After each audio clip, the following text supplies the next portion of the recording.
jurisdictions, whether that's California or Martha's Vineyard. We've also had a series of legislation that we have signed into law, passed by the Florida legislature, such as mandatory E-Verify. A lot of people were saying that the economy wouldn't be able to weather that, and in reality, we've grown very strongly. The notion that somehow you need illegal foreign workers to run the economy has proven to not be true.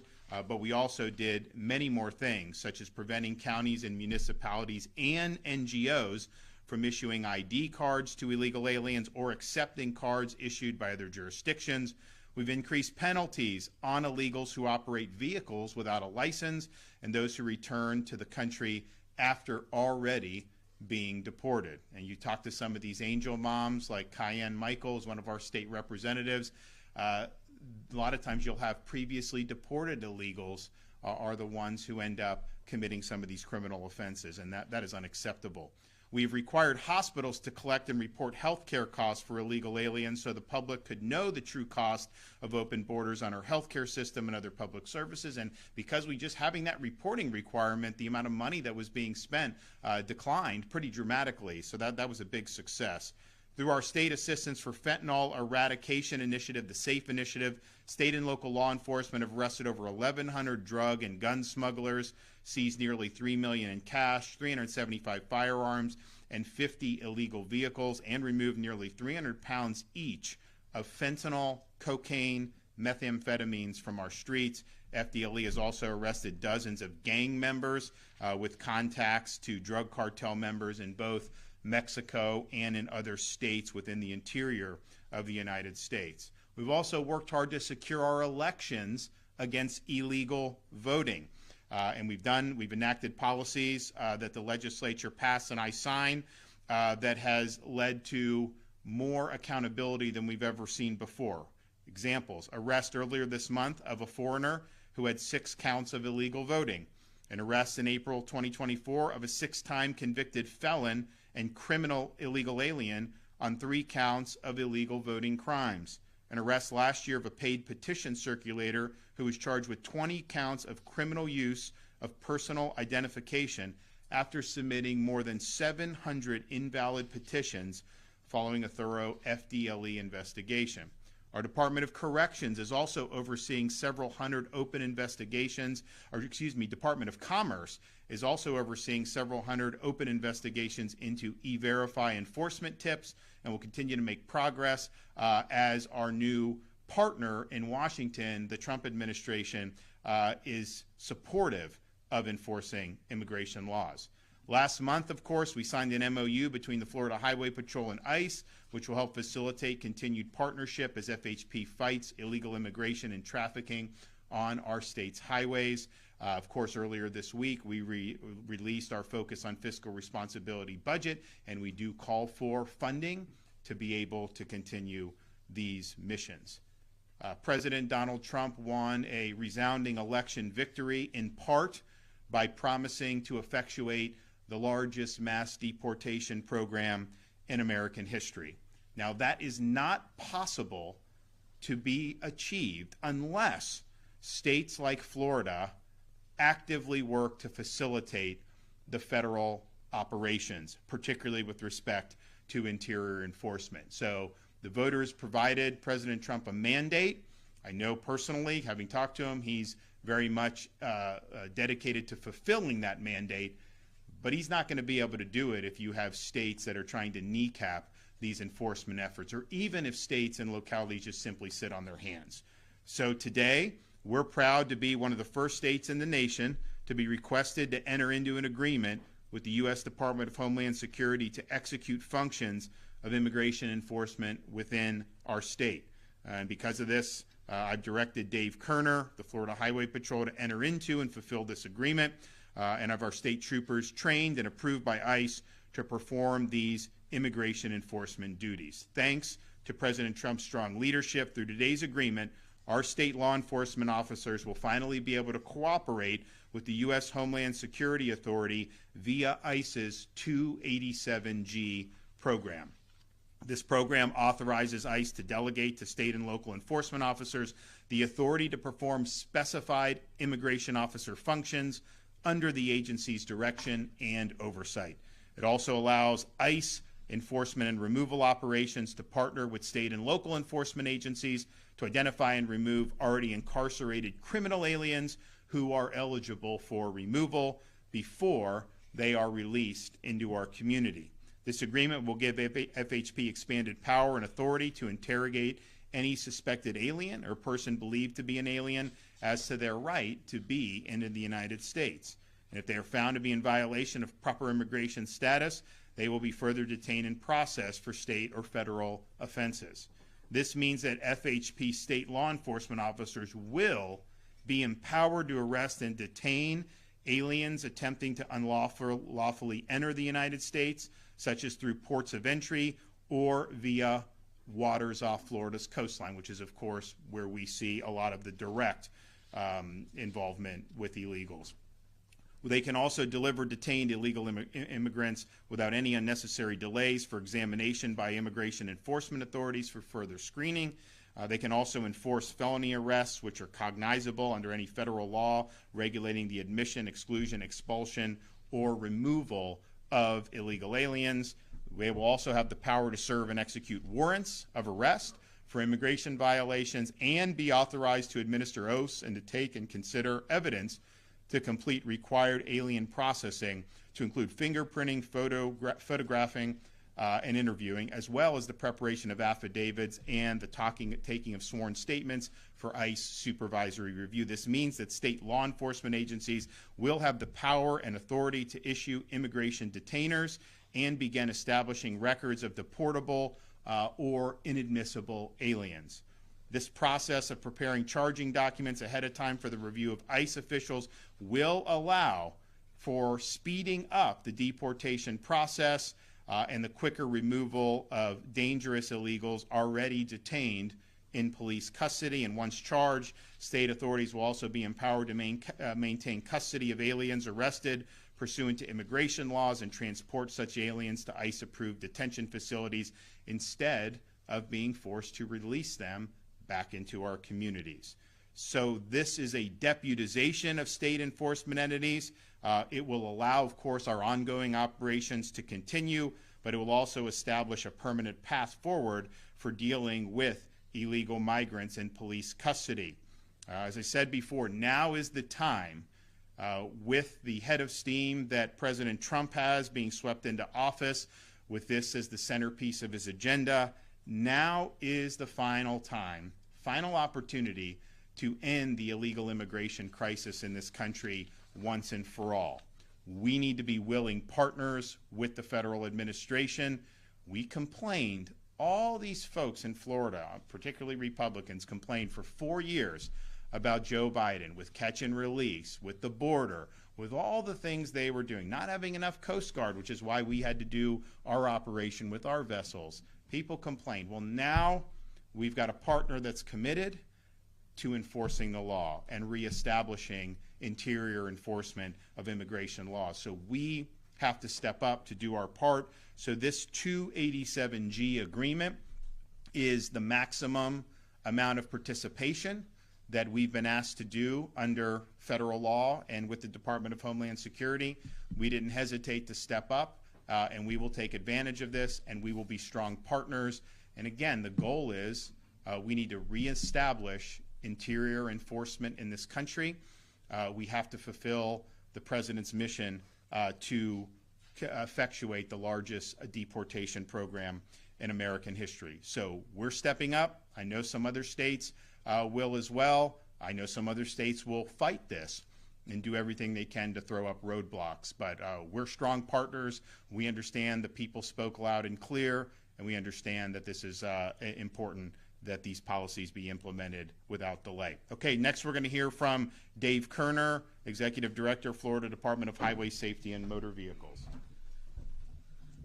Thank you, Governor. It's an honor to be here with you today, and to my partners in ICE, Immigration Customs Enforcement, thank you for joining us here today. You all have been just outstanding partners since day one, going back to January. We know from a personal level, you all are burning it, the candle at both ends, both in D.C. and in the field of operation where you work. You've been nothing but professional, proactive, and you've been an excellent partner thus far. And as we transition into a more of an interior, independent-focused law enforcement model, we are excited about our partnership with ICE and DHS and their agents at HSI, Homeland Security Investigations. Just to recap, over the last 8 days, through multiple proactive and coordinated operations with ICE and HSI, 4 of which were associated with criminal gang organizations, including TDA and MS-13. Criminal histories of the illegal immigrants included aggravated assault with a deadly weapon, domestic battery, grand theft, illegal dealing in firearms, armed robbery, impersonating a law enforcement officer, fraud, and possession of controlled substances with intent to sell. Florida Highway Patrol has been proud to partner in these operations and also provide technical and operational assistance through the use of our drones, CIU, canine investigations, our aviation assets, and analytic support. To restate the obvious, Governor DeSantis has always been very forceful in the protection of our border and detention of illegal immigration under state law. When President Trump was inaugurated in January, the same Florida-centric posture prevailed throughout America, like it has been in Florida for many years under Governor DeSantis. Defend and deport is the focus now of law enforcement nationwide.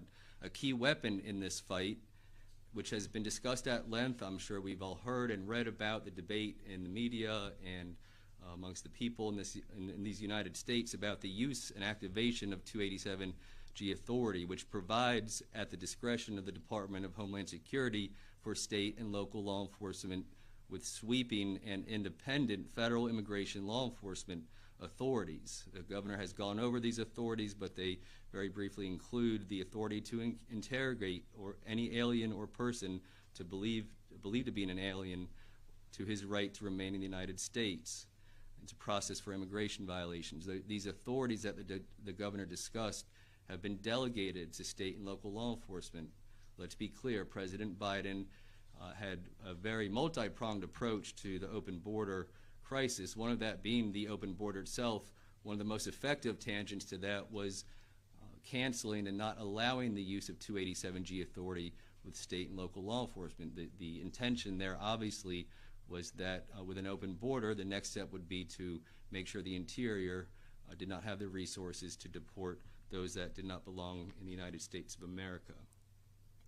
And while the Florida Highway Patrol is maybe the first and only law enforcement agency in Florida to take this important step, we proudly do so on behalf of all state and local law enforcement in the state of Florida. History will show that this agreement will have served as a turning point in our battle to defend our homeland and to defend our state. This agreement is larger than the words that are on its paper. It serves as a symbolic confluence of promises made and promises kept by Governor DeSantis and President Trump to secure our borders and our homeland. This agreement is larger than the words on the paper because legislatures and Congress can pass laws, but those words and mandates do not have effect without brave men and women who are willing to give life to these words. This agreement represents the commitment and dedication of Florida's nearly 2,000 state troopers to continue doing just that. It is not a coincidence that Florida, under Governor DeSantis' leadership, and our state troopers enter into this agreement first in the United States after Texas. Texas, of course, being the epicenter of the open border with illegal immigration, border chaos, and cartel operations. It isn't that we earned the right to be selected by DHS to be at the top of the line for these authorities. It is because we intentionally fought to be next in line to gain these authorities. It's because we know that they will help us keep Florida safe. It is because that this is the type of leadership and direction that Governor DeSantis has provided for law enforcement during the entirety of his term as governor. This agreement is the product of law and order under Governor DeSantis.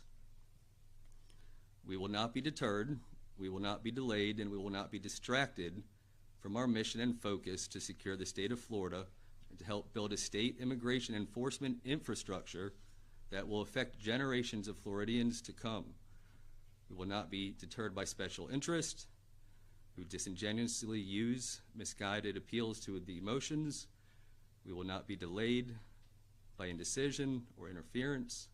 We will not be distracted by the yelling and screaming of people who wish to do harm to the people of Florida and wish to do harm to the people of the United States of America and our values. We understand this chapter is larger than just the mission ahead.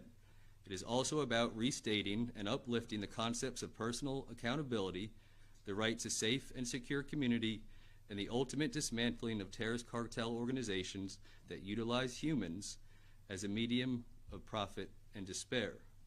On behalf of the Florida Highway Patrol, we look forward to making full use of these powerful new authorities to keep Florida safe and continuing the great work that will be accomplished, working with our DHS partners in ICE and HSI and our local law enforcement partners. Governor, thank you for this opportunity. Okay, ICE. Good morning. On behalf of the ICE, we look forward to working with our new law enforcement partners in Florida.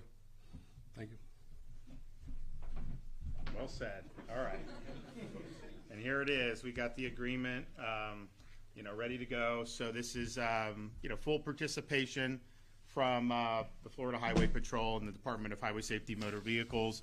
We, we stand ready to help with some of our other agencies.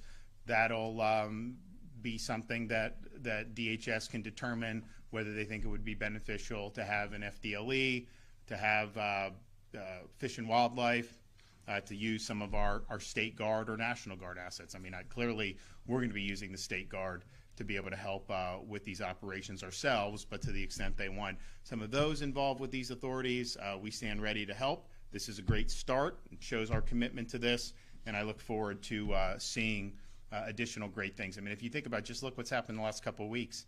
They're busting, so ICE, as well as state partners and sometimes local partners, they're busting these Venezuelan gang members.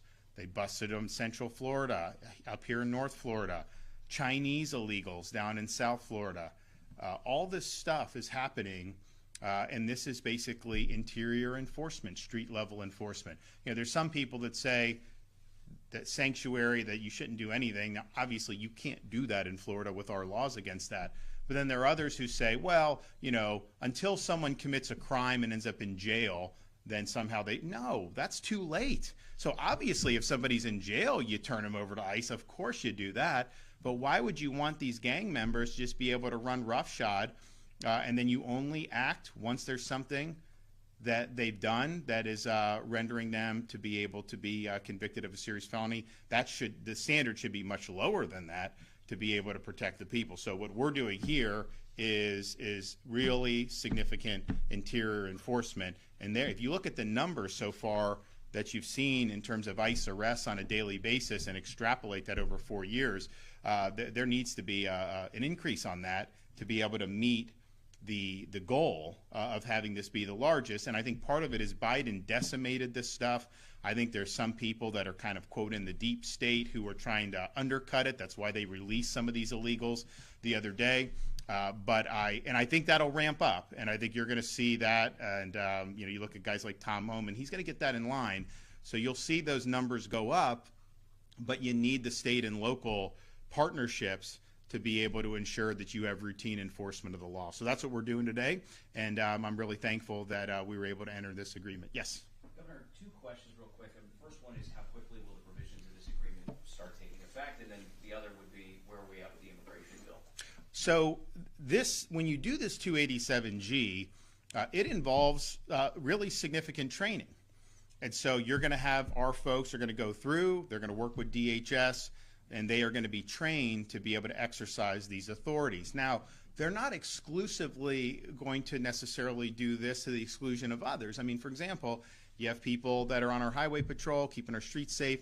You have an illegal that's driving drunk, gets pulled over. They're now going to be trained to know, okay, doesn't have the ability to produce identification, acknowledges he's in the country illegally, then you know what to do with ICE to be able to protect the public. And one of the things I've just seen time and time again is when you have a fatal crash involving an illegal driver, a lot of times they've had previous times where they've been pulled over for erratic driving or drunk driving, and it's almost like catch and release. So you just do that. So there is going to be some ramp up time before all these authorities are exercised, but we think it's important to do this at the front end so that we're able to get the most out of it. Now, we have been working in good faith with folks in the legislature on making sure state law is reflecting the urgency of the situation, and that we'll be able to maximize support for the Trump administration's agenda along these lines.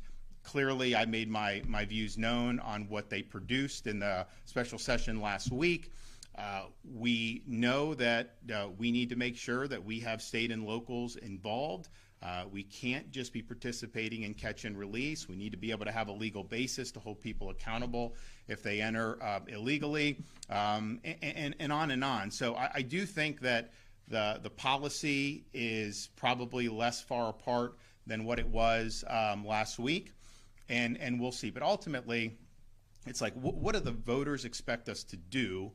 And I think the voters expect us to be as strong as we can. I mean, someone was saying, oh, the governor is too hawkish or something on illegal immigration. Our voters will never say anything's too strong. They want strong.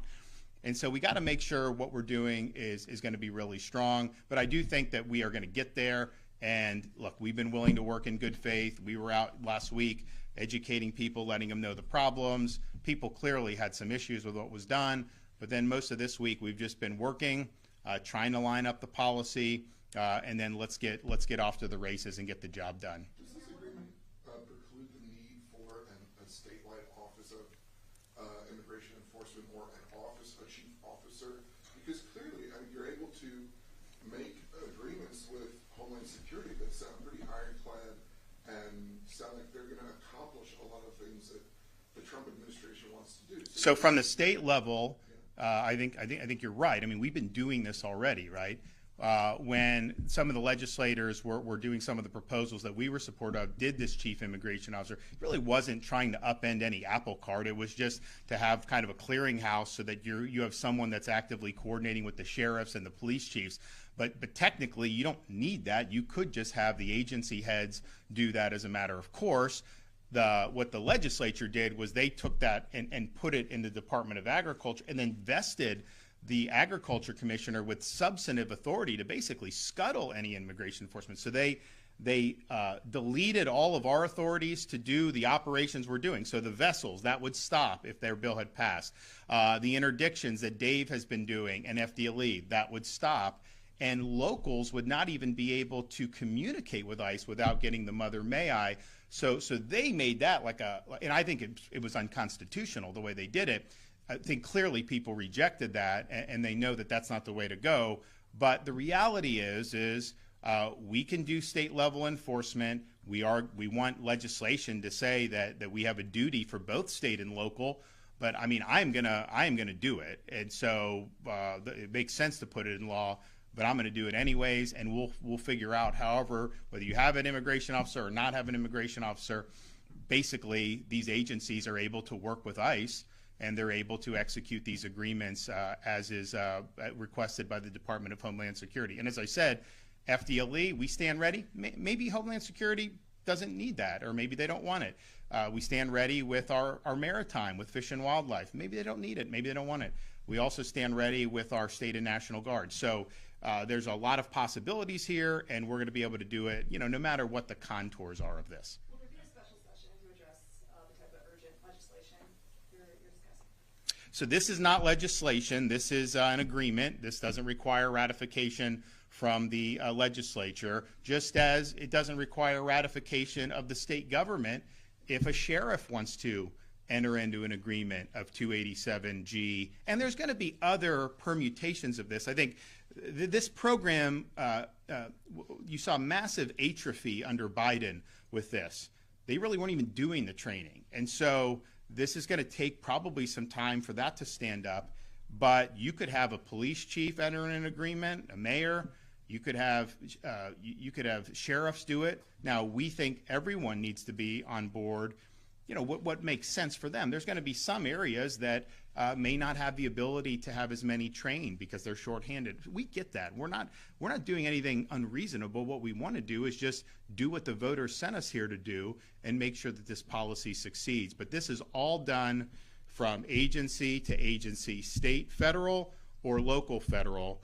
And I mean, under the proposed law that they did last week, you actually could have the agriculture commissioner could have denied the ability of like a hard-charging sheriff to want to enter into an agreement. That obviously is unacceptable. We want the sheriffs want to be stronger.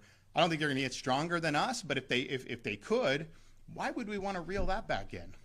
Governor, there have been several Miami-Dade Republican lawmakers and local leaders in Miami-Dade who have been asking Trump and urging Trump to reconsider revoking TPS for all Venezuelans. What do you say to that?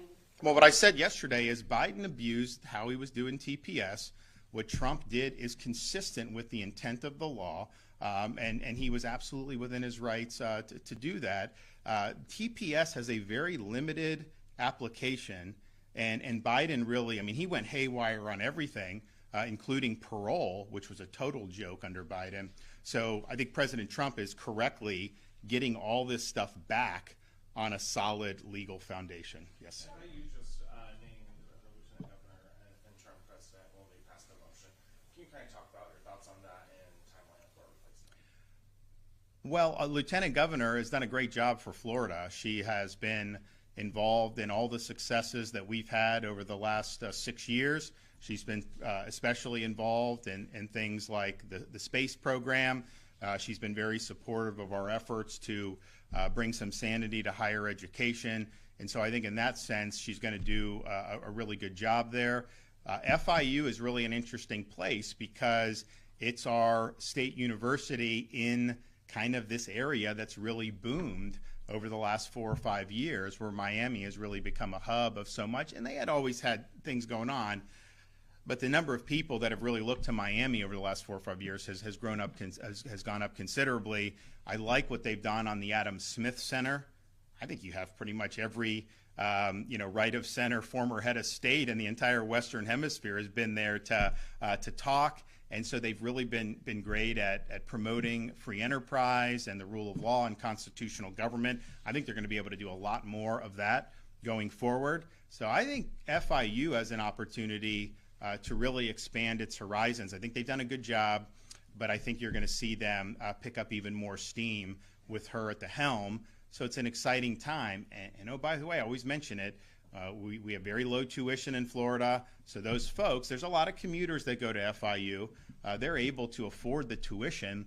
Even if they don't get a bright future, you can afford it by just working a part-time job. So you don't even need to go into debt. And I think that's really important that our students here, our young people, are able to get an education without ending up $100,000, $150,000 in debt.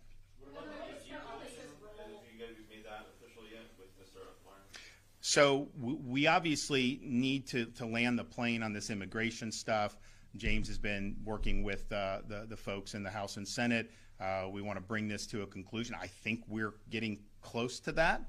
And then at that point, we will transition over. So hopefully that is sooner rather than later.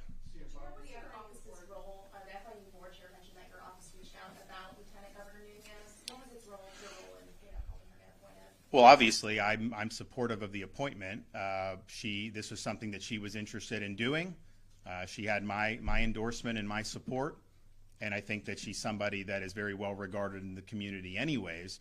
But yeah, this is something that and I've supported other people from time to time. Some of them have not quite made it. If you look back at some of the more recent ones in South Florida, and some of them are not too happy about that. But that's just the reality that we can put an endorsement. We can say this is someone, but ultimately the trustees do have the ability to look at this and make their determinations. And I think enough of them were really excited about the prospect of what Lieutenant Governor Nunez is going to be able to bring to Florida International University. So I didn't know that had actually happened yet when I walked out here. I think it was misreported that somehow she's going to resign today. That is not true. There's going to be things that probably need to happen with contracts, approvals from the different levels. We obviously have a board of governors in Florida, so that'll all happen. But I do anticipate that all landing before the legislative session starts, and I know she'll probably want to be making the rounds and speaking with the legislature about supporting FIU. Okay, thanks everybody.